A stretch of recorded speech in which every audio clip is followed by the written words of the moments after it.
שמדברים נורכו לצדיקים האמיתיים אשר נערך אשר בעצם לרבנו הקדוש צדיק יסוד עולם נחנו ומכוחו רבנו רבי נחמן לפי שמחה נא נחמן למנצח אותו יגן עלינו וכל ישראל אמן בשם השם נעשה וסייף ערב טוב ערב טוב à tous Bezrat Hashem Besiata Dishmaya. On a fait une petite interruption puisque j'étais à Ouman. J'ai eu le srout de passer la semaine là-bas. Et normalement, ce soir, donc le dimanche soir, c'est un shiur de l'écouter Moharan. Donc on est dans l'écouter Moharan 11, comme vous savez. Mais étant donné que j'ai passé la semaine à Ouman et que lorsqu'on va à Ouman, on reçoit des orotes très très spéciales à chaque fois. Des orotes, comment on dirait ça, des lumières incroyables. Je voulais que le quotidien ne les dissolve pas. Et donc je voulais profiter de ce soir, parce que je viens de revenir, pour partager avec vous quelques orotes, tant qu'ils sont encore en moi, pour pouvoir qu'on puisse partager ensemble un peu de la Torah de Rabbeinu, bien sûr, mais surtout de comment il est mashpia, comment il influence. Et donc j'ai pris un autre Likutei Moharan que le 11, on reprendra le 11 probablement dans les prochains shiurim. Mais j'ai pris un autre Likutei Moharan que le 11 parce qu'il parle justement de l'Insoa à la Tzadik, du fait de voyager chez le Tzadik. Ce que je viens de faire en famille, bon Hachem, cette semaine, j'étais zoché. Et donc voilà, je veux partager avec vous le hors de Rabbeinu. Peut-être Hachem, si je suis zoché moi aussi, de pouvoir partager un petit peu. Donc d'abord, premièrement, que ces paroles de Torah soient les Lunishmat Eliyahu ben Sultana, Noam Ephraim ben Rachel, et les Avdil pour la Refoua Shelema de Yehuda ben Eliyahu, Asher ben Moshe, Rivka bat Esther, Sarah Talia bat Efrat Miriam, et tous les malades d'Israël. Et comme nous a dit Asher juste avant de commencer, que Mashiach vienne très vite pour qu'il n'y ait plus de malades, plus de noms à donner, qui est Triata Metim, ni dans un sens ni dans l'autre. Il n'y aura plus rien à dire, ni de Léou Nishmat, ni dans la Refoua Shelema. Alors comme ça, tout le monde sera très content. Bezrat Hashem, on pourra étudier la Torah juste du kiff d'étudier la Torah, pas pour rien du tout d'autre. Alors,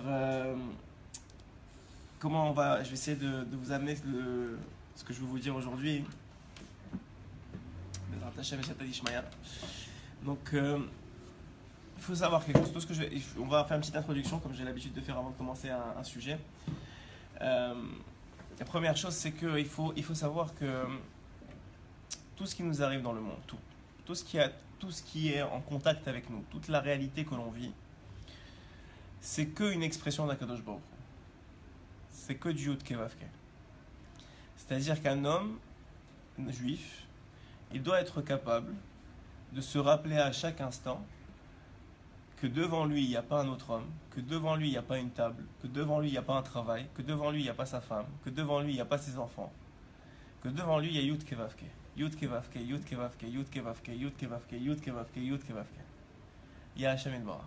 Tout le temps, tout le temps, tout le temps, tout le temps, tout le temps, tout le temps. Et à chaque fois, c'est écrit Yud Kei Vav Kei. Qu'est-ce qui est écrit? Ah, Shiviti Hashem Énergie Tamid. Énergie Tamid. Tout le temps, tout le temps, tout le temps, tout le temps. Et à chaque fois qu'il tombe de cette madriga-là, ce qui nous arrive évidemment très souvent, il prend d'énormes risques. Pourquoi il prend d'énormes risques? Parce qu'il se prête au jeu de cette vie. Et le jeu de cette vie, il est très très dangereux. Il est très dangereux parce que dès que tu oublies qu'il y a Yud Kei Vav Kei, alors c'est la place à tous les délires, à toutes les tendances, à tous les... La première chose évidemment, c'est que dès que tu vois plus Yud Kei Vav Kei, tu vas commencer à t'énerver. Dès que tu vois plus Yud Kei Vav Kei, tu vas commencer à angoisser. Dès que tu vois plus Yud Kei Vav Kei, tu vas commencer à pleurer. Dès que tu vois plus Yud Kei Vav Kei, tu vas aller chez le médecin, tu vas dire il me faut des médicaments, il me faut ça, il me faut ci. Et c'est tout le temps un stress permanent. Et Rabbeinu Akadosh, il te dit, sache, même si effectivement, c'est pas qu'on te dit d'être un fou ou d'être un allumé ou de fumer des samim, c'est pas ça qu'on demande d'un juif. Mais il faut savoir que le juif, même s'il a à faire face à la réalité de ce monde, c'est-à-dire qu'il a une femme, il a des responsabilités en tant que mari, il a des enfants, il a des responsabilités en tant que père, il a des amis, une communauté, il a des responsabilités en tant que membre de cette communauté-là. ce n'est qu'un, dans sa tête, ça doit être clair que ce n'est qu'un habit de la révélation d'Hachem pour lui, qui ne serait pas la même que la révélation d'Hachem pour un autre. Sa vie, c'est Yud Kevavke. Maintenant, Yud Kevavke, pour lui donner de la parnassa, il utilise tel travail.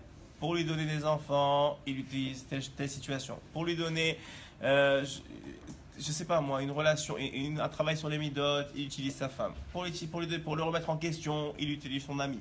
Ça ne change rien. C'est des réalités on ne peut pas outrepasser. On vit dans ce monde-ci. On n'est pas des Bouddhas, comme on disait tout à l'heure, qu'on est au-dessus du monde. On est dans ce monde-ci et Hachem, il veut qu'on soit dans ce monde-ci. Mais Hachem, il veut qu'on soit dans ce monde-ci en se rappelant que tout ce monde-ci, c'est que Yud Kevavke. C'est que Hachem Yitbarach. C'est qu'une réalité de Kadosh Baruch. C'est d'ailleurs ce qu'on dit dans... Il y a un Shla Kadosh qui est rapporté, qu'il dit que dans la bracha qui est des Meoraita, qui est Mideoraita, qui est de la Torah, de Birkat Amazon, qui est la seule bracha qui est de Mideoraita, qui est de la Torah, on demande à Hachem qu'il ne fasse pas passer la bracha de la Parnassa ou la bracha du Mazon, c'est-à-dire de la nourriture, par un intermédiaire. C'est-à-dire par un homme, Bassar Vadam, on dit directement de toi. Mais a priori, qui a vu que directement de lui est venu, Hachem lui a donné directement à manger dans la bouche? Je veux dire, tout le monde va travailler, et même celui qui travaille la terre, il a vu que c'est la terre qui lui donne. Donc ça veut dire, il y a quelqu'un qui travaille pour ça. Donc qu'est-ce que ça veut dire que tu demandes à Kadosh Baruch Hu, donne-moi la parnassa directement dans ma bouche. Je ne veux pas passer par quelqu'un d'autre. Mais le monde, il est fait que tu es obligé de passer par quelqu'un d'autre. Même si toi, tu as ton propre travail, tu es ton propre patron, mais quand même, il y a quelqu'un qui va t'acheter le produit, donc c'est quelqu'un d'autre qui vient te donner l'argent. Et le Shla Kadosh, un peu comme Rabbeinu, il vous dit ici, le Shla Kadosh dit que ce qu'on demande à Hachem, c'est pas que on n'est pas le client, ou que ça vient directement à ta porte, ou que même si ça vient à ta porte, il y a quelqu'un qui les a amenés. C'est-à-dire il n'y a pas, à part les grands adikim, des miracles extraordinaires, que ça pousse de la terre. Et même ça pousse de la terre, c'est la terre qui te l'a amené. Donc ce que veut dire là, ce qu'on demande à Hachem, c'est justement ce que je viens de vous dire. C'est que malgré que c'est l'homme qui vient t'employer, qui te donne ton chèque à la fin du mois, que malgré c'est la terre qui t'a donné le fruit, que malgré on t'a amené l'argent jusqu'à chez toi, que tu n'oublies pas, toi en tant qu'homme, aide-moi à ne jamais oublier que c'est pas Bassar Vadam qui m'a donné la parnassa, que c'est toi directement. Et cette conscience-là, ça évite énormément de pas j'ai envie de dire de problème, parce que personne ne vit sans problème, mais de déception, de lourdeur dans la vie. Ça, c'est la première introduction que je vais vous les faire. La deuxième introduction que je vais faire, c'est l'histoire que Rav Neria il a rapportée tout à l'heure, qui m'a rappelé, je l'avais déjà écouté il y a longtemps, mais j'ai trouvé que c'était Mina Shamem que je l'écoutais juste avant ce shiur-là, parce que c'est un sans-bris qui me manquait une partie dans le shiur, il l'a rentré direct comme ça. Un peu comme d'habitude d'ailleurs. Alors, je vais vous rapporter l'histoire en français, parce qu'elle est en hébreu pour ceux qui étaient là. Et l'histoire, elle est comme ça. C'est rapporté que Rabbeinu, il a raconté plein d'histoires, vous savez, parce qu'il expliquait que il avait déjà vu que dans les Dorot HaKodmin, dans nos générations qui allaient venir après lui, ça allait être de plus en plus difficile d'ouvrir un livre de Torah, plus en plus difficile de comprendre la Torah, et qu'il fallait édulcorer le médicament. Même si le médicament en vérité il est très très bon, c'est pas vraiment un médicament, j'aime pas l'image du médicament, mais on va dire que c'était un sirop, il faut que ça passe dans un sirop. Et une histoire en général, même les enfants, je veux dire, tu leur fais passer une morale, quelque chose, dans l'histoire ça marche mieux. Donc Rabbeinu, il a raconté comme ça, il a dit, il y avait le fils d'un roi, et ce roi là il avait un fils unique, dont évidemment il l'adorait, il était très proche de lui. Et un jour, il lui est arrivé que le fils du roi est devenu fou. Quoi fou? Dans quel aspect de la folie? Il a commencé à se prendre pour un dindon. C'est ça la traduction de Hodou là. Il s'est pris pour un dindon. Donc qu'est-ce qu'il a commencé à faire? Du jour au lendemain, il a enlevé ses habits, il est resté en culotte. Il a enlevé ses habits en boxeur, je ne sais pas comment il était à l'époque, et il a enlevé tous ses habits, il a commencé à se mettre sous la table et ramasser les petites miettes qui restaient des gens qui mangeaient, commencer à marcher de quatre pattes comme ça, il est devenu fou, enfin, mamache. Évidemment, vous imaginez le roi qui a tous les trésors du monde et qu'il peut acheter ce qu'il veut, et il voit que son fils, il est incapable de l'aider. Il voit qu'il est complètement, il essaye, il ne trouve pas de solution. Et évidemment, il rentre dans une hatzvout, dans une tristesse énorme, il dit, tellement qu'il déclare, celui qui vient et qui guérit mon fils, je lui donne la moitié de mon royaume, ce qu'il veut, je lui donne. J'ai un seul fils, il est en train de manger des miettes en dessous de la table, tout nu. Il y a des choses qui ne vont pas. Donc, l'histoire elle continue. Elle dit que beaucoup sont venus. Évidemment, la moitié du royaume, ça a attiré beaucoup de charlatans. Et même des médecins qui croyaient savoir, qui croyaient connaître les plus grands remèdes.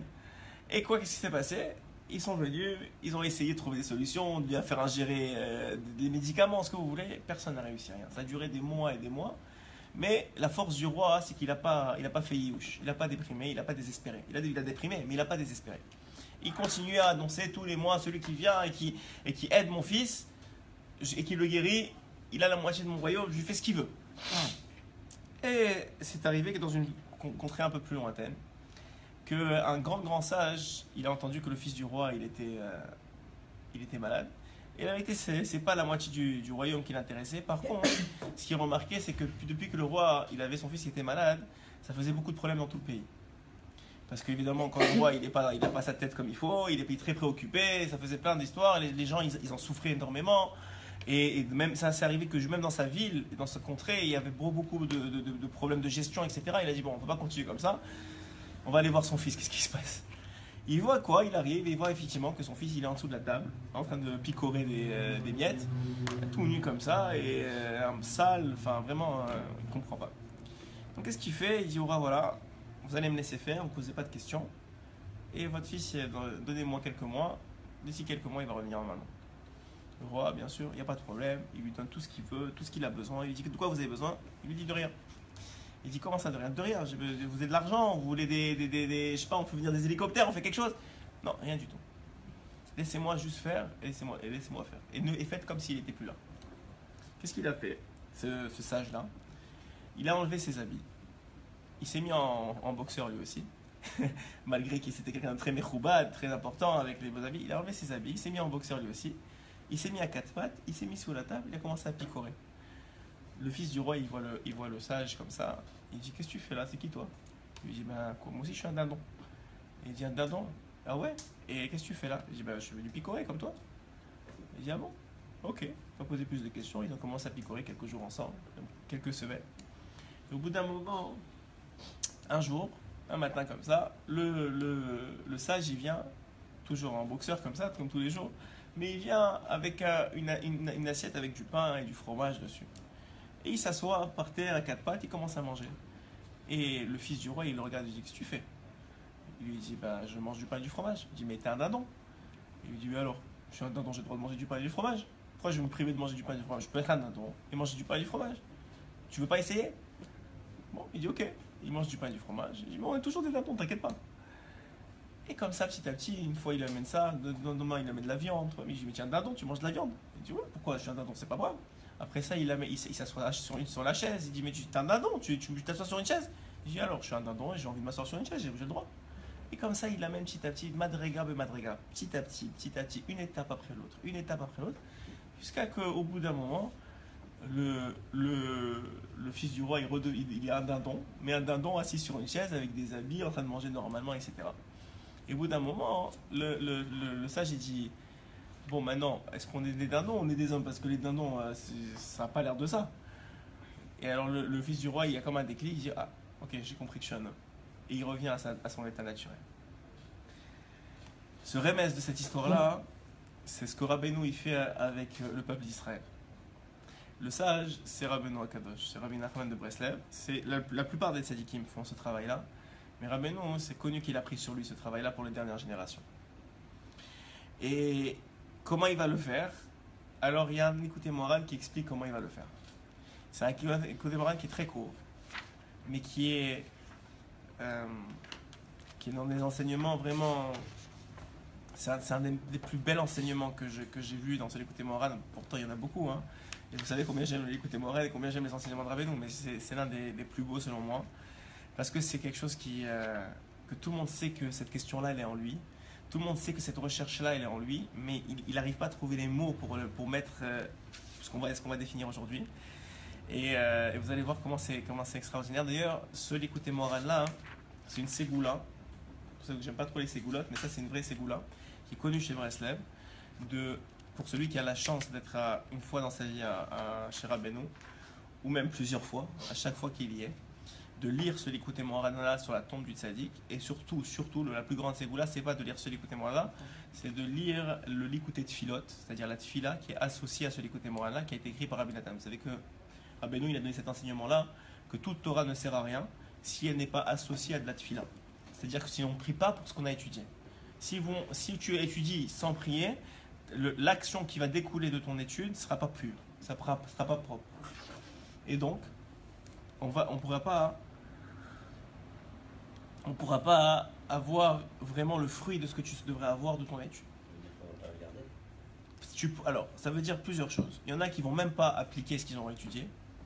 Il y en a qui vont appliquer parce que le Yetzer Hara va leur donner comme cadeau parce qu'il sait qu'il est capable de beaucoup plus. Et il y en a qui vont appliquer avec une certaine envie, etc. Mais ça ne va pas durer. Tout ça, c'est parce qu'on n'a pas assez prié pour ce qu'on a étudié. C'est connu qu'un jour, il manquait un bouton à la veste de Rabbi Nathan, qui est donc le principal élève de Rabbi Nachman. Et Rabbi Nachman, il a dit, tu as prié pour le bouton? Il lui a dit, quoi, même pour le bouton, il faut prier? Il lui a dit, surtout pour le bouton, il faut prier. C'est-à-dire, il y a toute chose, il y a une prière. Une autre histoire, c'était Birkat HaLevana, j'imagine que vous avez fait aussi. J'ai fait ça à Ouman, moi. Enfin non, j'étais chez Baal Shem Tov quand j'ai fait Birkat HaLevana, à Metzbouz, mais... donc il y a un jour ils étaient en Ukraine et il y avait des nuages, c'était complètement bloqué. Et donc Rabbi Nathan il était chez son Rav, donc chez Rabbeinu. Il vient voir son Rav, il rentre chez lui, il lui dit Vodara, vous pouvez faire quelque chose, c'est bloqué en haut. Et je voudrais faire, c'est la dernière soirée et c'est dans quelques heures on peut plus faire Birkat HaLevana et j'ai pas eu la chance de le faire. Est-ce que vous pouvez faire quelque chose? Rabbeinu peut-être avec un claquement de doigts, il aurait pu pousser. Il lui a dit tu as prié?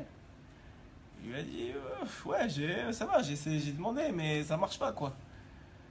Il lui a dit je peux pousser les nuages, mais ta Birkat HaLevana, ça ne vaudra pas grand chose. Va prier, c'est mieux pour toi. Il est sorti, il a vraiment prié avec le riso que son Rav lui a donné. Et tout de suite, quelques secondes, ça s'est ouvert. Il a fait Birkat HaLevana, il est revenu tout souriant, tout heureux. Il lui dit là, tu as fait Birkat HaLevana. Ça veut dire que ce qui vient Bederer, et d'ailleurs les tzadikim l'ont très bien compris, ce qui vient Bederer miracle, à travers le miracle, ça perd de sa valeur. Le but d'un juif, c'est de venir travailler ici, de venir gagner son pain, de venir gagner son honneur, de venir gagner son alamaba. Et ça, c'est Bederer, c'est à travers le travail. Vas-y. Non, il vaut des doutes. Il vaut des doutes, ou bien dans la partie individuelle de chez Marc Colino, etc. C'est-à-dire prier spécifiquement pour, par exemple, là, je vais vous apprendre ce que Rabbeinu nous apprend, c'est-à-dire qu'on va chez le tzaddik pour... vous savez ce qu'on va faire? On va lire ce que Rabbeinu a dit et on va voir la tfila que Rabbi Nathan a écrit sur le côté. Vous allez tout de suite comprendre comment ça marche. Sur ce qu'est l'écoute Moran là. Puisque Rabbi Nathan, qu'est-ce qu'il a fait? Il a suivi le conseil de son maître. Son maître lui a dit que chaque Torah que tu apprends doit être associée à une tfila, donc il a écrit quelque chose qui est beaucoup plus gros que le l'écoute Moran, qui s'appelle les tfilotes de Rabbi Nathan sur les enseignements de Rabbi Nathan. Chaque enseignement, il l'a habillé dans ses mots à lui pour demander à Hachem de pouvoir les accomplir. Et ça, c'est ça qui fait l'accomplissement ultime de la mitzvah. Alors je m'excuse, je pensais l'avoir préparé, mais je ne l'ai pas préparé, donc donnez-moi 2 secondes que je retrouve dans l'écoute Moharan. C'est donc l'écoute Moharan Kouf Pechet. Kouf Pechet. Pour ceux qui seront au Man un jour cette année ou à Rosh Hashanah, ou pas à Rosh Hashanah, ça n'a rien à voir avec Rosh Hashanah, ce que je vais vous dire aujourd'hui. Même si à Rosh Hashanah, je vous ai déjà dit que Rabbeinu a dit qu'il était capable de faire des choses qu'il ne serait pas capable de faire dans un autre moment de l'année. Mais ça, il n'a pas spécifié, c'est quelques lignes, on va le lire en entier, ensuite on va revenir dessus, on va poser des questions, on va essayer d'approfondir le temps qui nous reste, ok? Bezrat Hashem, Sata Ishmael. Alors, Da, il commence avec le Sache. Ce Sache là, sachez que ce n'est pas tous les Likutei Moharan qui commencent par le Sache, mais quand il dit que Sache, c'est pour t'apprendre qu'il est parti chercher cet enseignement-là dans ce qu'on appelle le Olam Hatzilut. C'est quoi le Olam Hatzilut? C'est un monde très très très élevé, c'est ce qu'on appelle le monde de l'émanation. C'est un monde où il n'y a pas de mal. Vous savez que dans tous les mondes depuis la faute d'Adam Rishon, il y a eu du bien et du mal qui a été mélangé. le pire c'est le nôtre, où il y a presque, on avait l'impression de dire qu'il y a plus de mal que de bien, où le mal est vraiment, et le bien est vraiment caché. Mais dans le Olam Hatzilut, c'est un monde, je ne sais pas ce que ça veut dire, mais c'est un monde d'en haut, il n'y a pas de mal. Et donc, ce que ça veut dire, ça nous apprend quoi qu'il n'y a pas de mal? Ça veut dire que dans la Torah qui va vous enseigner ici, dans l'enseignement qui va vous enseigner ici, tout est vrai. Tout est 100% pur. Il n'y a pas de mal, il n'y a pas de couchotte. Même poser des questions pour essayer de renverser la Torah, c'est presque impossible. Alors il dit Da, sache, il l'a fait aussi dans le premier, écoutez Moran, il y a quelques côtés comme ça, il commence comme ça. Chez Tsarir, qu'un homme, il doit, il a besoin. L'insoar la tzadik, de voyager chez le tzadik. Il ne dit pas quel tzadik. Ça peut être, bon, en Israël, on a beaucoup de tzadikim. Ça n'empêche pas que d'aller chez Rabbi Shimon, ou d'aller chez Rabbi Meir, ou d'aller chez, pour ceux qui sont à New York, d'aller chez le Rabbi. Ça entre dans cette catégorie-là. Évidemment, le tzadik, par excellence, dans les Likutei des Moran, c'est Rabbeinu Kadosh. Puisque c'est lui qui a pris sur lui d'amener ce Olam, ce monde-ci, à son tikkun final.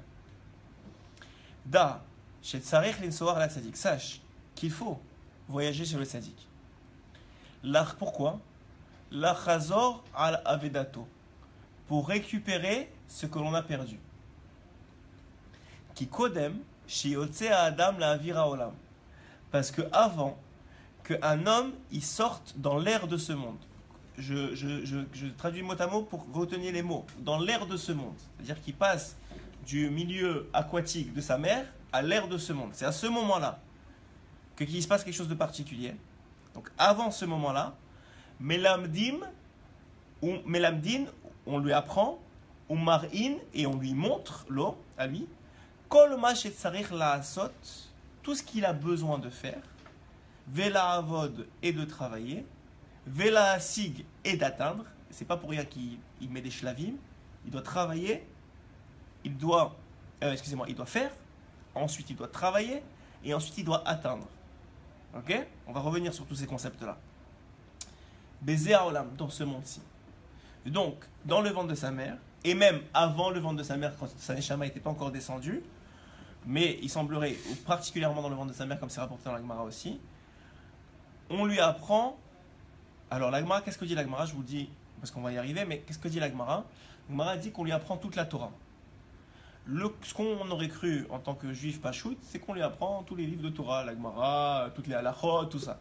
Le chidouche de Rabbeinu, c'est que toute la Torah, ça ne contient pas seulement les livres de Torah, mais que la Torah d'un homme, c'est surtout son tikkun, ce qu'il vient faire dans ce monde, la raison pour laquelle il est venu, la raison, qu'est-ce qu'il a à faire, qu'est-ce qu'il a à accomplir, qu'est-ce qu'il a à atteindre. C'est ça aussi sa Torah. Et ça aussi, on lui a appris avant qu'il vienne dans l'air de ce monde. Comme ils ont dit nos sages, le fait d'oublier. Ah, excusez, j'ai sauté quelque chose, non? La vira olam. Ah, voilà, excusez-moi, j'ai sauté quelque chose. Donc, tout ce qu'il a besoin de faire, de travailler et d'atteindre dans ce monde-ci. Mais dès que il sort dans l'air de ce monde, miyad, tout de suite, nishkar meito, il oublie. Plus qu'il oublie, nishkar meito, ça s'oublie de lui.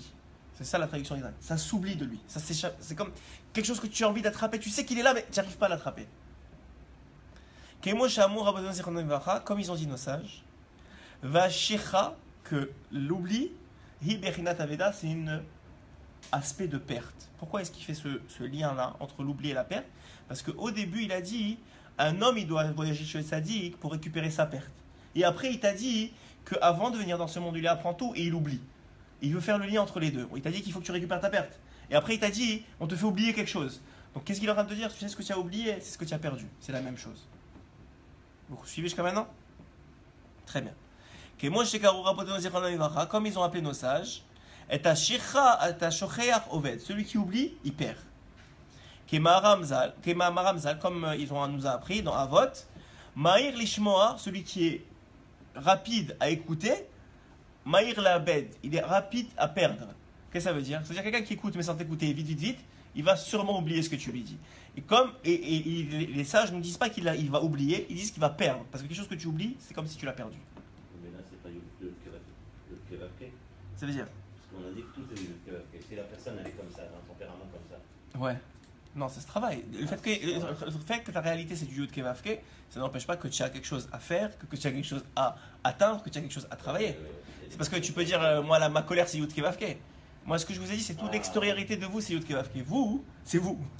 C'est vrai que c'est aussi Yud Kevavke, mais c'est vous. Ça veut dire, vous ne pouvez pas dire, moi, je suis Dieu. Tout ce qui est extérieur à moi, c'est Dieu. Mais moi, c'est moi. Et moi, je dois travailler face à Dieu. Mais c'est bien que j'ai posé la question parce que c'est un bon dio que je n'avais pas fait. La différence entre Tu vois, ça vaut la peine que tu viennes.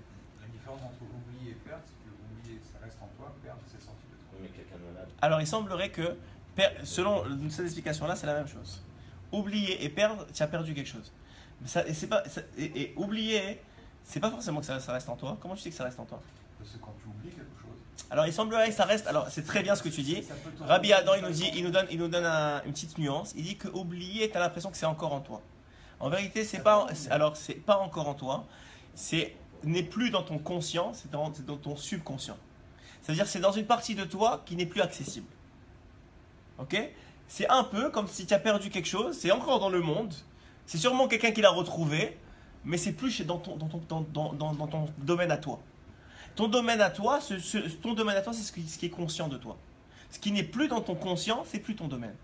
C'est peut-être ça t'appartient encore, t'as pas fait youch dessus. T'as perdu un porte-monnaie à la gare, ouais, ça t'a pas fait youch, t'avais 3000 shekels dedans, c'est encore dans ce monde-ci. Et tu espères encore le retrouver. Mais c'est plus dans ton domaine. Ok? C'est la même chose dans l'oubli. Continuez à poser des questions parce que ça définit, ça nuance bien le propos. Qui a tzadik roser à la vedato. Alors attends. Maïr lishmoa ou mayamed. Les tsarich, il faut. La chazor ou le vakesh avedato. Il faut chercher et demander ce qu'on a perdu. C'est-à-dire quoi? Il ne faut pas faire yiouch. Il ne faut pas désespérer sur ce qu'on a perdu. C'est pas parce que tu l'as oublié que ça y est, c'est fini. C'est comme si je l'avais perdu. Parce que la halakha, elle dit que si tu as perdu ton porte-monnaie, ou tu as perdu de l'argent, tu as perdu un objet, et tu as fait youch dessus, et ben le gars, même s'il l'a retrouvé, il sait que c'est à toi, il peut ne pas te le rendre. Parce que ça y est, c'est fini, tu as déjà fait youch dessus. C'est rendu efker. Le terme en halakha, c'est que c'est rendu efker. Efker, ça veut dire c'est rendu que ça appartient à tout le monde. Parce que maintenant, tu as dit c'est bon, c'est pas grave. Mais si la chazor, tu reviens dessus, ou le vakesh, et tu demandes, c'est-à-dire que tu l'as perdu à la gare, et tous les jours, ou toutes les semaines, ou tous les mois, tu vas à la gare et tu demandes aux objets, est-ce que vous avez retrouvé mon objet? Est-ce que vous avez retrouvé mon objet? Est-ce que vous avez... Alors cet homme-là, il fait une avéra s'il utilise cet objet-là. Parce qu'il est encore à toi. Mais si au bout d'une semaine, tu dis, bon, je ne le retrouverai jamais. C'est fini, le gars, il peut dépenser ton argent, il fait aucune avéra, c'est à lui. C'est rendu FKR. Donc un homme, il doit m'évakesh, il doit demander et chercher ce qu'il a perdu. Moi, je parlais de la mémoire. Ad chez Motse. Je parlais de la mémoire. Quelqu'un, par exemple, il est malade, il n'a pas de mémoire comme quelqu'un qui n'est pas. Alors, la mémoire de ce que tu as étudié, etc., c'est pas la mémoire dont on parle ici. Il y a quelque chose, il y a une mémoire, c'est plus que de la mémoire, c'est une partie de toi. Il y a un exemple que le Rav Besançon, il avait donné un jour dans un shiur, qu'il avait fait sur cette Torah-là, que j'avais beaucoup aimé. C'est écrit qu'un homme, il vient dans ce monde-ci, on le fait oublier. Il avait posé la question, il avait dit, mais si on lui fait oublier, pourquoi on lui a appris? On lui fait oublier de toute façon, qu'on lui apprenne pas du tout. Ouais. Il y avait un très bel exemple que j'avais beaucoup aimé, qui est de la Torah, qui est l'exemple de Paro. L'exemple de Paro est le suivant. Paro, il a fait un rêve, en deux parties. Il a fait le rêve, il a fait l'explication du rêve. Il s'est rappelé du rêve, mais il ne s'est pas rappelé de l'explication du rêve. Vous allez me dire, mais pourquoi est-ce qu'Hachem il a dévoilé l'explication du rêve? Il aurait dû lui donner le rêve. Pourquoi? Parce que quand il a demandé à ses conseillers, dites-moi c'est quoi l'explication du rêve, et que tous ils ont dit, bon c'est facile, on va leur dire n'importe quoi, il va gober de ce qu'on va lui dire. À chaque fois qu'il venait, il dit non, c'est pas ça. Non, c'est pas ça. Mais il savait pas c'était quoi l'explication. Il savait sans savoir. Parce qu'il l'avait vu, mais il s'en rappelait plus. Donc il savait sans savoir. Mais le jour où un juif sorti de prison, qu'on vient de raser, il arrive et il lui dit c'est ça ton rêve? Il dit toi t'es un gars extraordinaire. Toi tu vas devenir mon vice-roi. Parce que toi, tu viens de me dévoiler ce que je savais déjà mais que j'avais oublié. Donc en vérité, Ouais, c'est ce que tu dis. C'est toute la différence entre l'oubli et la perte. Il y a une notion d'intériorité et la perte, c'est extérieur. Non, Extériorité. c'est pas. Alors, tant que tu n'as pas fait youch sur ta perte, C'est pour ça que ce n'est ça, pas il extérieur. peut te remettre- Tant que tu n'as pas fait youch, c'est ce que je suis en train de t'expliquer. Si Rabbeinu il te dit que c'est la même chose, c'est que c'est la même chose. Dans un sens, c'est que tant que tu n'as pas fait youch sur ta perte, tant que tu n'as pas désespéré sur ta perte, malgré qu'elle n'est pas dans ton domaine, elle t'appartient encore. Tu comprends ça? Tu ne l'as pas perdue. Pas dans le sens que tu veux le dire. Tu comprends ce que je viens de t'expliquer? Ok. Ça va me rire ce soir. Tu vas faire un petit rêve peut-être. donc, le principe il est comme ça. Le principe il est, donc dans cet exemple-là, que vous comprenez quoi? Que pourquoi est-ce que Paro, Hachem il a fait rêver l'explication du rêve à Paro? Parce qu'une fois qu'on lui a dit, on ne peut pas le tromper. C'est-à-dire que maintenant que tu sais tout ce qu'on t'a appris avant, dans le ventre de ta mère, il n'y a personne qui peut venir te dire, tu sais, tu es venu dans ce monde pour ça. Ou tu es venu dans ce monde pour ça. Parce que tu vas tout de suite savoir si c'est vrai ou pas. Si quelqu'un qui a raison, tu vas être waouh. C'est vrai, c'est pour ça que je suis venu. Waouh, c'est vrai, c'est moi ça. Tout de suite, tu vas le sentir. Et c'est pour ça qu'on te l'apprend malgré qu'on te le fait oublier. Excusez-moi, à chaque fois je saute. Donc, première chose, il a besoin de revenir plusieurs fois. Ulvakesh et de demander à chaque fois Avedato. On va expliquer pourquoi plusieurs fois. Avedat Shelo et sa perte, hi etzel atzadik. Elle est chez le tzadik. Qui a tzadik, parce que le tzadik, roser à la vedato, il va aller chercher sa perte, jusqu'à qu'il va la trouver.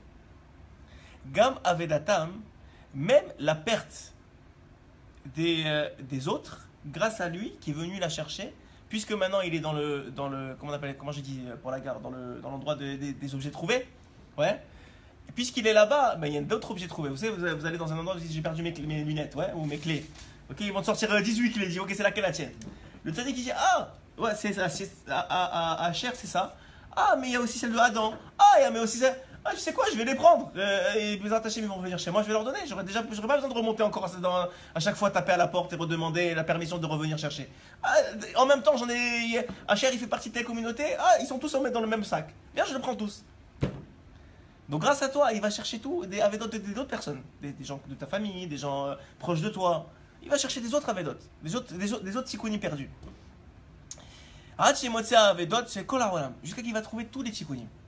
De tout le monde. C'est pour ça, c'est le secret du fait que vous allez voir que ça va continuer. On le voit déjà aujourd'hui, que Ouman, c'est exponentiel. Ça va toucher de plus en plus de monde. On était 50 000 il y a 3 ans, même pas, il y a 3 ans on était 50 000, il y a 2 ans on était 70, il y a 3 ans on était 85 ou 90, presque 100. Cette année on sera 100, c'est obligé. C'est obligé. Pourquoi? Parce que par ce principe-là. Parce que quand toi tu vas, ils récupèrent d'autres en même temps. Donc maintenant, eux, ils savent qu'ils doivent venir. Même s'ils ne le savent pas, foncièrement ils ne le savent pas, ils le savent. Au fond d'eux, ils savent. Ils savent qu'un jour ou l'autre, il va falloir passer. Et s'ils ne savent pas, eux, leur fils, il le sait. Parce qu'il est venu à Oman, comme moi j'ai le route cette année de faire. Je suis parti une journée. J'ai dit à mon père qui est en Israël, je lui ai dit, tu ne retournes pas en Haute-Larès tant que je ne t'amène pas à Oman. Je l'ai pris, on est parti le matin, on est revenu le lendemain matin. On a fait une journée, il a fait Tikkun Aklali, il a mis une pièce de tzedaka, il a fait son Tikkun Aklali, il a fait cette fila-là de Avedato, il est revenu. Il a fait ce qu'il avait à faire. Je suis sûr maintenant qu'il est dans les papiers Torah Ben, donc c'est fini.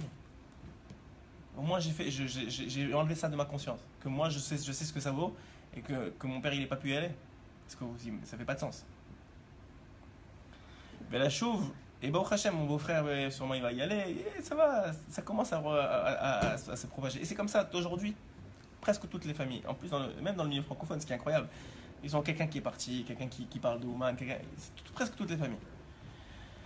Et ça va être de plus en plus pour ce principe-là, parce que toutes les Avedot elles sont chez Rabbeinu. Achat tzadik eno beshiv lo aveda. Et le tzaddik, il ne lui rendra pas ce qu'il a perdu. Jusqu'à qu'il va vérifier. Im eno ramai, si c'est pas un tricheur. Ve eno shakran, et si c'est pas un menteur. Kemo shekatuv, d'où on apprend ça, il te dit de la halakha elle-même. C'est écrit dans la Torah.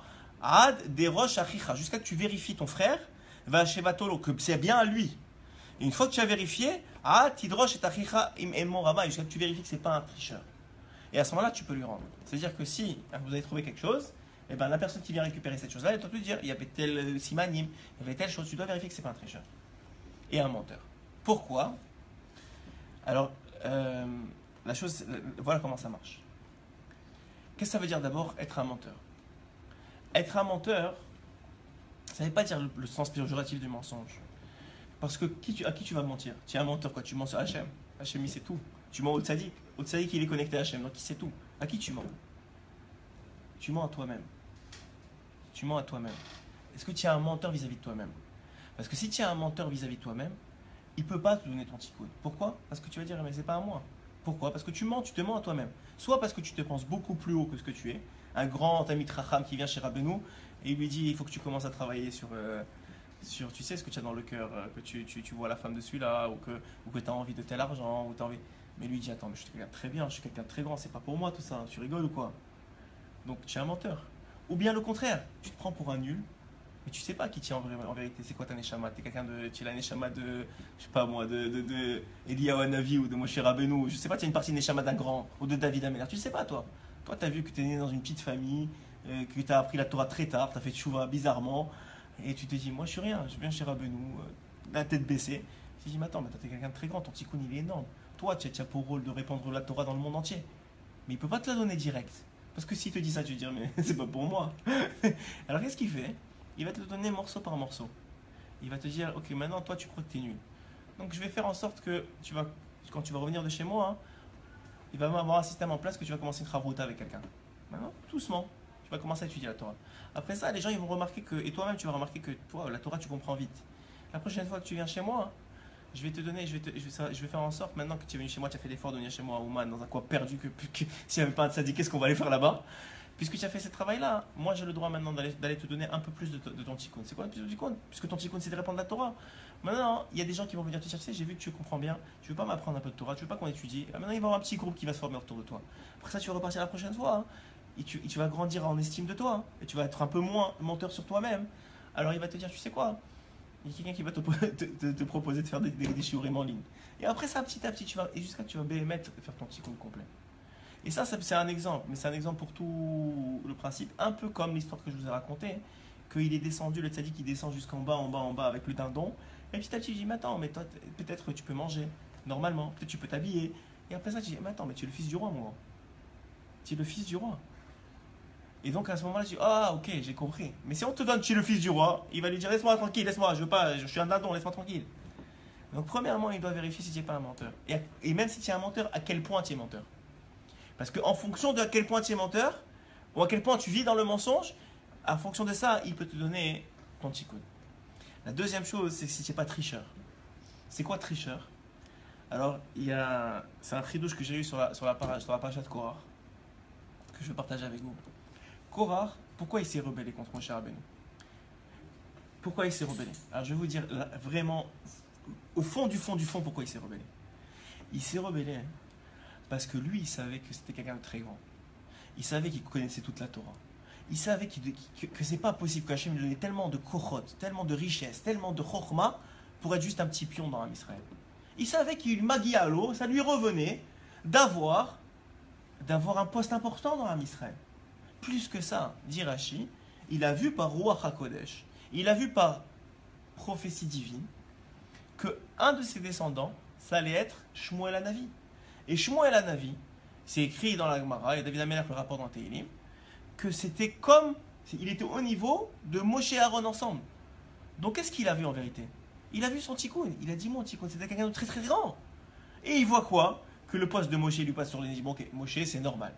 Et le poste d'Aaron il lui passe sur le nez, il dit ok, Aaron c'est normal. Mais il voit que le poste de Nassi de sa tribu de Lévi, il lui passe sur le nez pour le fils du frère le plus petit, qui est beaucoup plus jeune que lui, beaucoup moins grand en Torah. Il dit attends. Ça veut dire que toute l'histoire elle est fausse. Parce que si ça fait 3 fois que ça passe sous le nez, et que moi je vois par Chodesh Kashua qui vient de moi, je vois que je suis quelqu'un de grand, et qu'on ne me donne pas le poste qui me revient, c'est que du bluff tout ça. Et à ce moment-là, il a commencé à être cholek sur Moshe Rabbeinu, il a commencé à en remettre en question Moshe Rabbeinu, et il est parti, c'est fini, c'était fini. C'était fini pour lui. Alors que quoi? Que Chazal nous apprenne, écoutez bien, que Chazal nous apprenne que s'il avait pas, il avait eu un peu d'émouna, un peu plus d'émouna que ce qu'il a eu. Et il avait un peu plus de patience. Ouais. Il n'avait pas été cholek sur Moshe Rabbeinu. Il y aurait eu un poste dans Am Israël qui aurait été créé pour lui. Qui s'appelle quoi? De la même façon qu'il y a eu le Kohen Agadol, qui s'appelle Aaron à Kohen, il y aurait eu un Lévi Agadol. Et ce Lévi Agadol, ça aurait été Korach.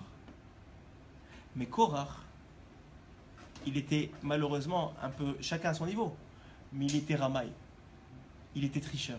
Qu'est-ce que ça veut dire? Il n'a pas voulu attendre, il a voulu outrepasser le système. Il savait c'était quoi son tikkun. Et le fait de le savoir, ça lui fait plus de mal que de bien. Ça a été plus de mal que de bien, parce qu'il a dit je suis quelqu'un de grand, ça ne me revient pas, écoute, je sais. Alors que si, il ne savait pas que c'était quelqu'un de si grand que ça, il n'avait pas vu que Shmuel venait de lui. Alors il aurait attendu jusqu'à que sa place elle vienne. Mais puisqu'il a vu qu'il a utilisé plus que la nature des choses, alors ça lui a fait plus de mal que de bien. Et le tzaddik, il ne veut pas te faire plus de mal que de bien. Donc si tu es quelqu'un de ramaï, chacun à son niveau, quelqu'un de tricheur, chacun à son niveau, il ne peut pas te donner toutes les informations. Comment on peut être tricheur sur un tzaddik? Non, tu es tricheur vis-à-vis de toi-même. C'est-à-dire que Mais si on est tzaddik, on peut pas. Ah, mais chacun, ça t'apprend que chacun il peut être tricheur à un certain niveau. La preuve, c'est que Korach, il a triché sur le temps. C'était une question de temps. Il a triché, il a voulu précipiter les choses. C'est un peu une triche. Parce que ton tikkun, tu dois le faire, mais c'est Hachem qui dit quand est-ce que tu dois le faire. Et combien de vies ça va te prendre. Et combien de temps ça va te prendre. C'est pas toi qui décides. Donc le tzaddik, il est obligé de respecter ce paramètre-là pour te donner. Donc il va te donner une partie. C'est pour ça que ceux qui sont attachés à Rabbeinu, ils savent que c'est pas en une fois que tu vas réussir à faire ton tikkun chez Rabbeinu. Et c'est pour ça qu'à chaque fois qu'on va, et moi j'en reviens, donc je peux vous le truc, à chaque fois qu'on va, on sent qu'il y a le tzaddik, évidemment Hachem, je vous ai dit c'est tout Hachem, même le tzaddik c'est Yud-Kei Vav-Kei. Comme ta femme c'est Yud-Kei Vav-Kei, comme tes enfants c'est Yud-Kei Vav-Kei. C'est Hachem qui passe par le tzaddik, parce que le tzaddik, il s'est réparé, donc il est capable de t'amener des choses que des autres personnes qui ne sont pas réparées, ils ne peuvent pas t'amener de façon aussi pure. Parce que quelqu'un qui n'est pas réparé, c'est Hachem, mais c'est Bederech différemment. Chacun selon ce qu'il va t'apporter. Mais le tzaddik, il est tellement pur dans son travail, sur ses midotes, il s'est tellement purifié qu'il t'apporte la parole d'Hachem netto. Un peu comme Moshe Rabbeinu. C'est écrit que si Moshe Rabbeinu, il n'avait pas argumenté comme ça avec Aaron, excusez-moi, avec Hachem, lorsqu'il lui a dit va parle au peuple, va sors-les d'Égypte, il a dit non, et Aaron, etc., et je ne sais pas parler, etc. Alors il lui a dit ok, Aaron ne peut pas parler pour toi. Il s'est écrit que s'il avait dit, il n'avait pas discuté, et c'est lui qui avait parlé, tout le monde entier aurait fait tchouva sans retour sur la tchouva. Mais parce que c'est Aaron qui parlait à la place de Moshe comme intermédiaire, ça a laissé la place à un petit peu de fautes, dont la faute du veau d'or, dont plein de choses qui sont venues après, qui fait qu'on est encore aujourd'hui dans la chenoute, comme j'ai envie de dire. Mais s'il n'avait pas discuté les ordres d'Hachem, et si Bémet il avait dit ok, je prends sur moi, même si je ne sais pas parler, j'ai confiance qu'Hachem va régler le problème, et Hachem m'a demandé de parler, je parle, et ben ça aurait été tellement mashpia sur le peuple d'Israël qu'il n'y aurait pas eu de faute. Donc ici, on comprend que quelqu'un qui va chez le tzaddik, encore une fois, n'importe quel tzaddik, il a ce pouvoir-là en fonction de combien il est attaché à toi. Par exemple, il y a des shoresh neshamot. Ouais, il y a des rapports. Quand j'ai été au Rajazar, j'avais jamais senti ça sur une autre tombe. Exactement. Qu'est-ce que tu as senti? Tu as senti qu'on t'a montré ce que tu n'avais pas oublié. Tu n'as pas senti ça? Ce sentiment que waouh. Comme une clipage, je me suis mis ouais, à pleurer. Mais c'est pourquoi? Parce que tout le monde, c'est comme un bébé dans le ventre de sa mère. Tu retournes dans le ventre de ta mère. Tu retournes dans ce cocon-là où on t'a tout appris. Alors, pourquoi on les a pas, par exemple, pour avoir d'autres? Alors, voilà, alors je te dis que moi, ce que je crois et ce qui est clair dans les enseignements de Rabbeinu, c'est que Rabbeinu, il est celui qui contient en lui, je vous l'ai déjà expliqué quelques fois, les neshamot d'Israël, les tikkunim de tout Am Israël sont chez lui maintenant. Ils sont chez lui. Maintenant, ça ne veut pas dire que d'autres tzadikim n'ont pas certains tikkunim de certaines neshamot qui sont reliés à eux. Par exemple, moi je donne souvent l'exemple du Rabbi, tous les Chabad qui sont nés Chabad, et même ceux qui sont nés Chabad, ils ne sont pas devenus Chabad comme ça. C'est parce que leurs neshamot, et Rabbeinu il explique dans un écouté moral, ils font partie de l'arbre du Rabbi. Le tzaddik c'est le tronc, il a des élèves, et c'est des élèves qui ont des élèves, etc. Et tout ça c'est partie de l'arbre du tzaddik. Donc leur tikkun, il est aussi chez le tzaddik qui leur correspond, mais celui qui a le tikkun de tout Am Israël, incluant, et je vais me faire tuer en disant ça mais c'est pas grave, incluant tous les tzaddikim, c'est Rabbeinu. Incluant tous les tzaddikim. Mais ça veut dire pour cette génération. À la génération de Moshe, c'était Moshe. À la génération de Rabbi Shimon, c'était Rabbi Shimon. À la génération du Baal Shem Tov, c'était Rabbi Baal Shem Tov. À la génération du Harizal, c'était Harizal. Il y en a eu 5 comme ça. C'est un enseignement qui est clair. Il y en a eu 5 qui ont en eux tout le monde. Alors, il y en a qui ont une partie. Je n'ai pas dit le contraire. Il y en a qui ils vont chez le rabbi, ils sentent quelque chose. Bien sûr. Il y en a qui ouvrent Igot à Kodesh et ils ont une réponse. Il n'y a pas de problème. Tota Neshama, elle est chez lui aussi. Mais elle est aussi chez Rabbeinu. Même si elle est chez le rabbi, elle est aussi chez Rabbeinu. C'est pour ça qu'aujourd'hui, il y a un Chabad Aouman. Il y a un Chabad Aouman. Qu'est-ce que ça fait un Chabad Aouman? Parce qu'ils savent qu'il y a. Même là-bas, il y a. Ça n'enlève rien aux grandes sadikim, aux Baalatania, qui sont, même nous, petits qu'on est, de dire leur nom, c'est déjà trop énorme. Mais ça n'empêche qu'il y a un tzadik quand même. Il y a un tzadik qui en lui, a toutes les neshamas. Et cette génération, c'est Rabbi Kadosh. Donc celui qui va, hein, il y a deux choses. Un, il va avoir un changement s'il n'est pas Ramaï et pas Chakran. Il y en a qui sont complètement Ramaï et complètement Chakran. C'est-à-dire que quand ils sortent de chez Rabbeinu, ils n'ont rien. C'est-à-dire qu'ils disent, ouais, bon. C'est très rare, mais il y en a. Bon, j'en ai vu. Ouais, bon, c'était bien. Et ils continuent leur vie. Ils sont complètement ramaïs. Ça ne veut pas dire que ça n'a pas fait quelque chose. C'est sûr que dans le ciel, maintenant, il y a une marque qu'il est venu à Ouman. Et que ça peut être une autre génération, ou ça va prendre un autre tikkun. Mais il va avoir des effets qu'il est venu. Mais tout de suite, il est trop ramaï, il est trop chakran. Il se ment trop à lui-même. Il est trop dans le flou. Donc il ne peut pas avoir accès à ça. Mais maintenant, quelqu'un il est un peu moins ramaï, et on est tous un peu ramaï et un peu chakran, on est un peu menteur et un peu tricheur, tous. Alors vis-à-vis de nous-mêmes, c'est sûr qu'on ne sait pas exactement qui on est. La preuve, c'est qu'on ne sait pas d'où on vient, on ne sait pas combien de tikkunim on a, combien de réparations on a fait, combien de vies on a vécu, qui on était dans. Hein? De ne pas être sadique. Non. Là, tu parles de savoir qu'est-ce qu'est le roi Hakodesh. Non. Ben si. C'est pas une question de ne pas être sadique. Ramaï et chakran, c'est pas une question de sadique. C'est une question d'être. De ne pas avoir une vision vraie sur qui tu es. Et sur qu'est-ce que tu es venu faire dans ce monde, pourquoi tu es là. Tout ce qu'on t'a appris avant que tu viennes dans ce monde. Tu ne sais pas, tu l'as oublié. Donc on n'est pas le tikkun, c'est là-bas qu'on va le chercher. Alors voilà, c'est ça qu'il dit. Personne ne connaît son tikkun. Mais celui qui vient chez le tzaddik, alors le tzaddik lui connaît son tikkun, il va faire en sorte qu'il va lui faire son tikkun par des événements, par des rencontres, par le fait que le fait de sortir de là-bas, tu as une vision différente sur le monde. Et à chaque fois, moi je le vois à chaque fois que je vais là-bas, ça fait Baruch Hashem, c'est déjà la deuxième fois que je vais cette année. Et à chaque fois, tu sens que ta vision de la vie, elle a changé. Et tu ne le vois pas quand tu es dessus. Quand tu t'en vas de là-bas, tu dis waouh, il y a quelque chose qui a changé là. Et tu vois aussi même ton tikkun. Tu vois que, par exemple, cette fois-ci, je suis allé 2 fois. Une fois avec mon père et une fois maintenant avec ma famille. Je vois que c'était des enjeux différents. Ça va? Il y a une question? Non, je pense pas que ça s'est arrêté. Alors, il y a des enjeux différents, il y a des tikkunim différents, et c'est le même tikkun, c'est la même réparation de ton âme, mais elle se fait en shlav, elle se fait en étapes, parce que tu n'es pas capable de prendre tout d'un coup. Donc à chaque fois que tu vas, tu récupères des parties. Si tu n'es pas ramaï, tu n'es pas chakran, en tout cas tu es un peu moins que la dernière fois, et si tu demandes, tu n'as pas fait youch, tu n'as pas désespéré sur le fait que tu vas vraiment faire ton tikkun, et que tu continues à demander.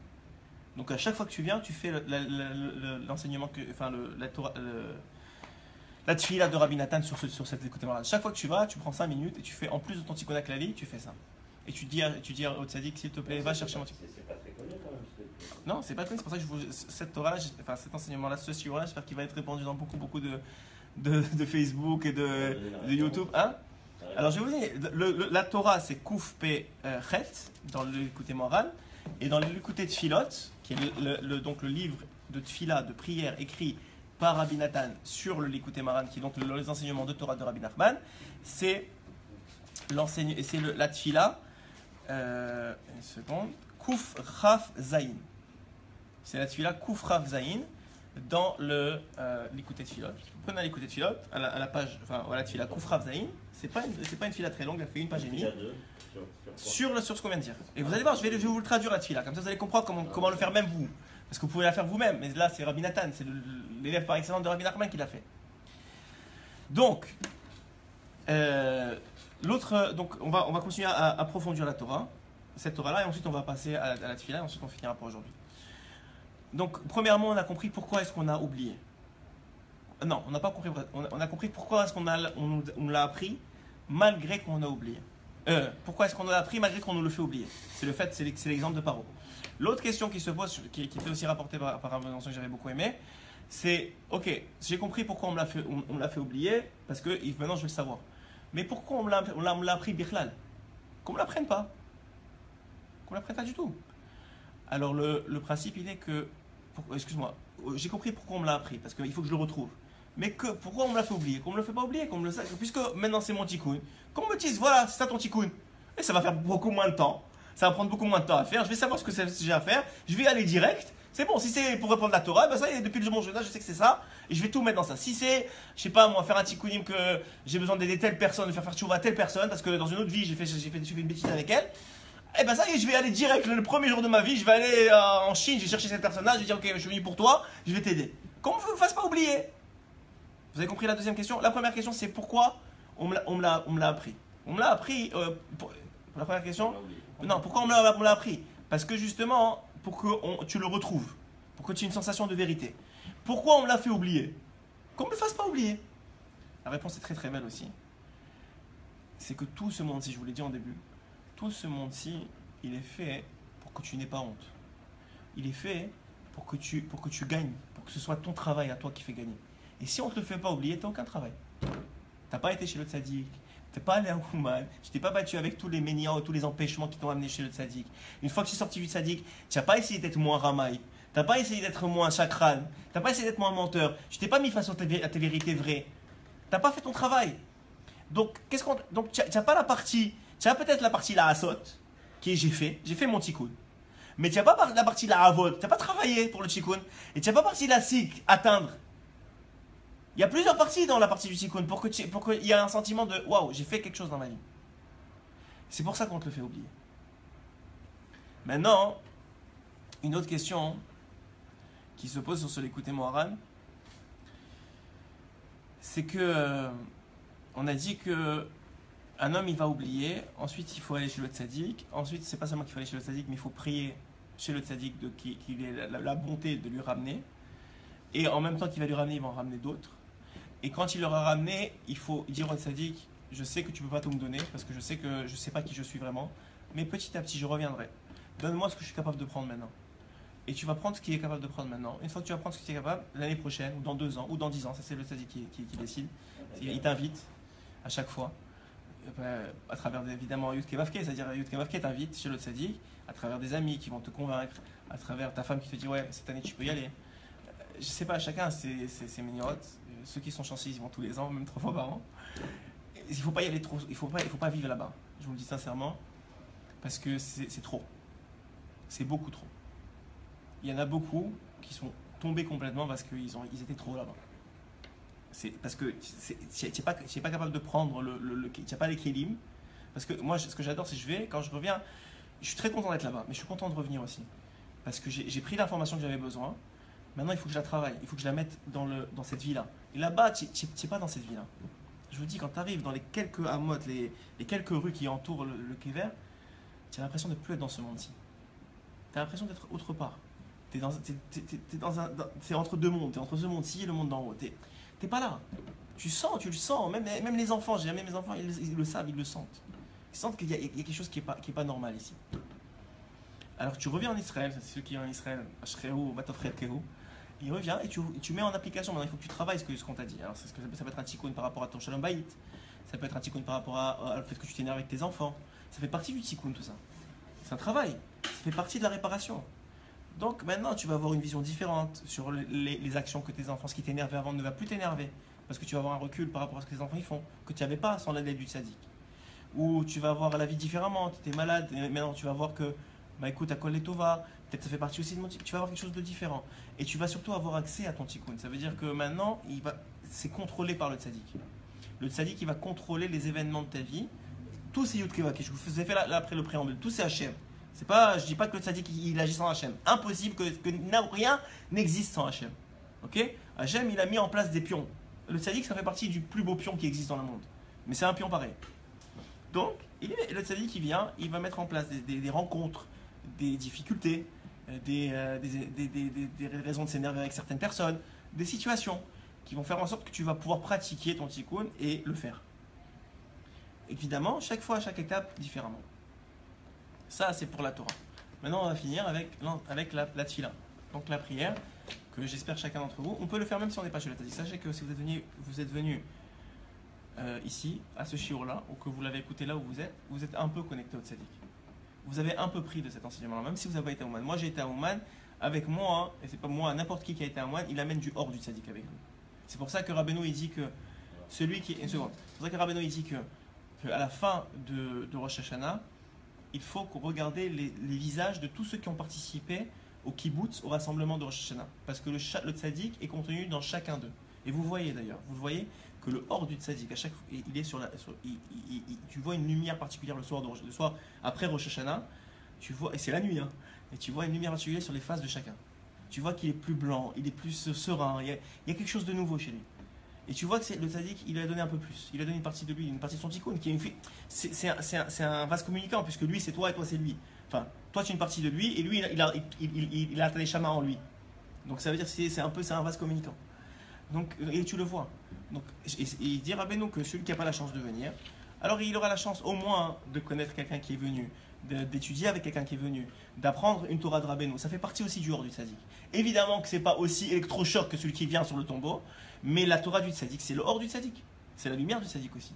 Ses enseignements, c'est la lumière du tzaddik. La Torah des élèves du tzaddik, de Rabbi Nathan, c'est aussi du hors du tzaddik, puisqu'ils l'ont pris de lui. Donc tout ça, c'est à des degrés plus bas, mais ça fait partie de ça. Évidemment qu'il faut prier énormément pour être là-bas. Bémet, je vous dis, c'est ce qu'on arrive à faire quand on est là-bas. On fait rien, mais ça veut dire ce qu'on arrive à récupérer comme sérénité, comme sensation, comme vision de la vie, de joie. C'est inimaginable. Alors, regardez ce qu'il dit.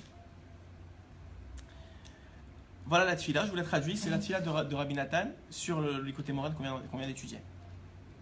Nishkarti kemet milev haïti, je vais la faire vite, en grande ligne, parce que c'est quand même une page et demie, je veux pas que...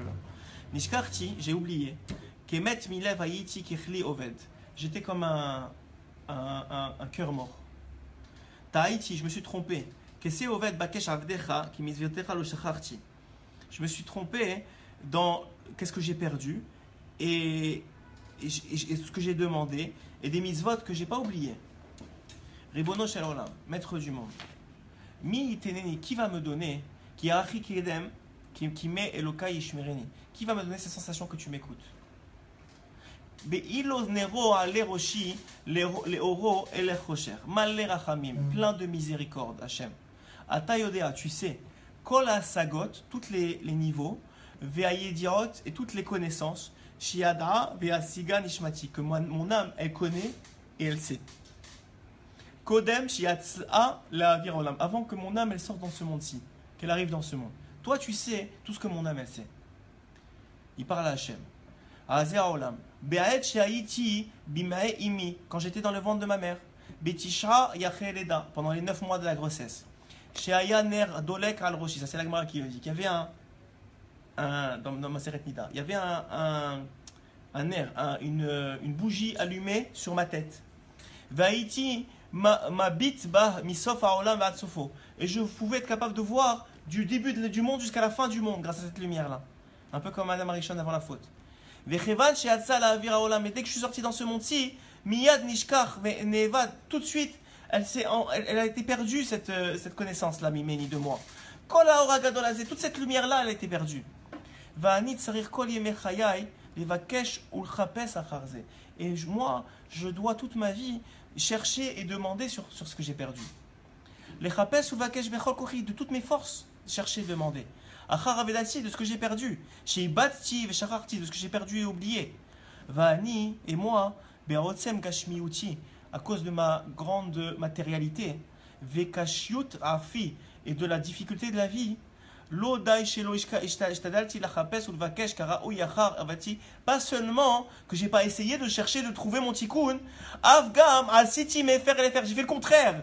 Je suis allé après les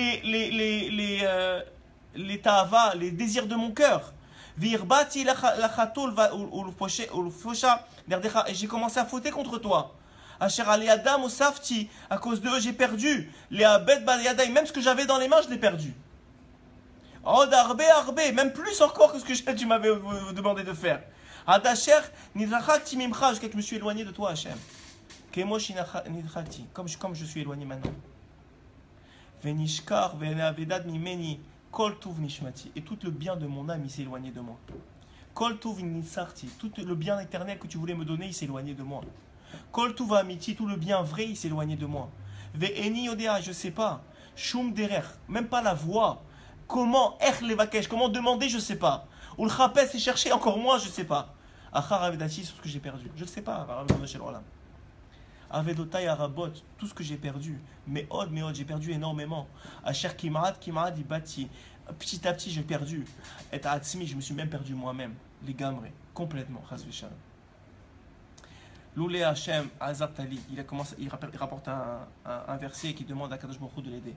Ve'ata ma'aseh u'ma'efal. Et maintenant, qu'est-ce que je fais? Il dit Hachem, maintenant, qu'est-ce que je fais?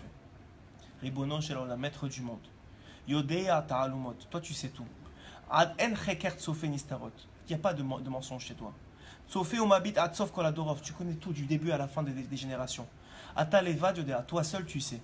Kol avedat arabim, tout ce que tout le monde a perdu. Tout. Ufrasdecha agadol, et par ta grande bonté. Hamal ta'alenu, tu as pitié de nous. Hemla gedola, une grande pitié. Vitera vegilita lanu shekol avedotanu shekol echad ve'echad hem etzel hatzadik. Et tu nous as dévoilé par ta pitié que tout ce qu'on a perdu chez les tzadikim amitiés. Aval ba'avonotenu arabim meod, à cause de nos grandes fautes malheureusement. Anu erokim meod ma tzadikim, même de eux on est éloigné. Mais amatim asher etzlam hem kol avedotenu, que chez eux et tout ce qu'on a perdu. À cause de nos fautes à nous, même ça on n'arrive pas à y arriver. Toi, Akadosh Baruch Hu, je suis très loin de toi. Mais même des tzadikim amitiim, je suis très loin. Ve'en itanu yodea adma, et je sais même pas jusqu'à quand. Mihu tzadik haemet, c'est qui le tzadik haemet? Asher etzlo kol avotenu, il y en a qui savent même pas c'est qui. Ils savent pas que c'est Rabbeinu. Et tu leur dis Rabbeinu, ils te rigolent à la face. Ils sont tellement loin que tu leur dis la vérité, tu leur donnes la réponse et ils sont tellement rama et chakran et c'est pas quelque chose de péjoratif vis-à-vis d'eux-mêmes qu'ils ne veulent même pas t'écouter. Mikol sheken she'en anu yodaim shum derer ech levakesh, plus encore qu'on ne sait pas comment demander, comment chercher, chez qui aller. Malé rachamim, plein de miséricorde. Il parle d'Hachem. Bekar renecha ur'e shemomotenu she'anu olchim ketoaim ve'en levakesh kitomim ve'en lahem av. On est comme des orphelins qui n'ont pas de père.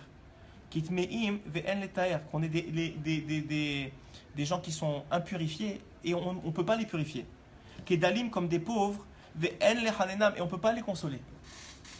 Esa enai leharim ma'in avo ezri, ça c'est un verset. Jette ton œil sur nous et aide-nous. Lechan anum le Ezra, et on a besoin de toi pour nous aider. El mi mikedoshim efne va amar avad isri v'cholatim et Hashem zot ashiv el libi alken ocha alken, c'est pour ça. Bati lefanecha, je suis devenu devant toi Hashem. Baal al-Chamim, maître de toutes les miséricordes. Haemet, le vrai. Sheterachem alay, que tu aies pitié de moi. Les ma'an hashemecha, pour ton grand nom à toi, pas pour moi, pour ton grand nom à toi, c'est pour toi que tu m'as créé. Vetachos vetachamol alay, aie pitié de moi. Be'odsem hamlatecha, par l'essence de ta bonté. Yehemu vikarmu me'echa verachamecha alay, aie pitié de moi, vetifkar et aina, et ouvre mes yeux. Me'era, vite, chez eskelir od veleda et tzadik haemet, que je connaisse le tzadik haemet. Asher kol avedato hem etzlo, que tous mes pertes sont chez lui. Et que j'arrive à casser tous les empêchements et qui m'empêchent de m'approcher de lui. Et avec ta grande bonté, fais-moi voyager, que je mérite d'aller chez lui. Que j'essaie de toutes mes forces, toute ma vie, d'aller chercher chez lui, toutes mes avedot, une après l'autre. J'ai abattu tout ce que j'ai perdu dans toutes les vies que j'ai eues. Mais à Odia, d'ailleurs, jusqu'à aujourd'hui. Adacher, est-ce que les matzam, jusqu'à que je les trouve, Bechayai, dans ma vie, Meera, vite, s'il te plaît, Hachem. Beofen, chez est-ce qu'elle a chouvé lecha behemet, pour que je puisse vraiment revenir vers toi. Ou la kirotra, et te connaître. Ou l'itkarev elecha, et me rapprocher de toi, Hachem. Ou l'itdabek becha, et me coller à toi, behemet, en vérité. Vetishmereini, vetasilini, meata, et protège-moi, et sauve-moi, de maintenant, chez l'Ovad, Od, Shum, Aveda, que je ne perde plus rien. Ça y est, maintenant j'ai compris que j'ai perdu, mais ne fais plus rien perdre. Klal, Me'ata ve'adolam, de maintenant jusqu'à l'éternité, que juste ce que j'ai perdu, je le retrouve. Rachem alay, et pitié de moi, les maran shemecha, pour ton grand nom. Hamol al tefilat al kamoni, et pitié de moi, un petit comme moi. Hayom, kemo shekatouf, comme c'est écrit, pana al tefilat, c'est un verset. Urtiv velo qu'il velo vaza velo shiket zainenu ani velo istir panav mimenu. C'est encore un verset. Que mes paroles, soit, fais-moi savoir, Orachaim, source de vie. Il parle d'Hachem, Sova semachot et panecha neimon mincha netzach. C'est un verset encore. Que mes paroles soient plaisantes, qu'elles soient acceptées devant toi. Veigel nibilefanecha, et que mon cœur il soit vrai devant toi. Hachem souris vegoali. Hachem, mon souris, mon rocher. Vegoali, mon sauveur. Amen. Amen.